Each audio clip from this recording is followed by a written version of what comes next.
السلام علیکم ورحمۃ اللہ وبرکاتہ۔ ناظرین، استقبال ہے آپ کا ہمارے یوٹیوب چینل حمد ٹی وی دیوبند پر۔ ناظرین کرام، اس وقت کی بڑی اہم خبر آپ کے ساتھ شیئر کر رہے ہیں۔ جی ہاں ناظرین، دارالعلوم دیوبند سے ناظرین بتلا دیں آپ کو کہ 24 ستمبر سے قبل ہو سکتا ہے دارالعلوم دیوبند میں ذمہ داران مدارس کا اجلاس۔ آج مجلس تعلیمی کی میٹنگ میں ہوگا نئی تاریخ کا فیصلہ۔ مجلس شورا کے اجلاس میں بھی ہوگا سروے پر فیصلہ۔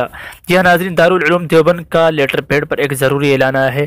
بتلا دیں آپ کو کہ اتر پردیش حکومت کی طرف سے غیر تسلیم شدہ مدارس کے سروے کے نتیجے میں پیدا شدہ صورتحال کے بارے میں مشورہ کرنے کے لیے منتخب مدارس کا جو اجلاس دارالعلوم دیوبند میں 24 ستمبر کو طے کیا گیا تھا، اب وہ انشاءاللہ تعالی 18 ستمبر کو ہوگا، اور سروے سے متعلق دارالعلوم دیوبند کے موقف کا اجلاس میں ہی اعلان کیا جائے گا۔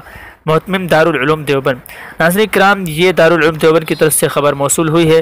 آپ کی اس خبر کے متعلق کیا رائے ہے کمنٹ کر کے ضرور بتلائیے گا، اور دعا فرمائے اللہ تعالی مدارس اسلامیہ کی حفاظت فرمائے۔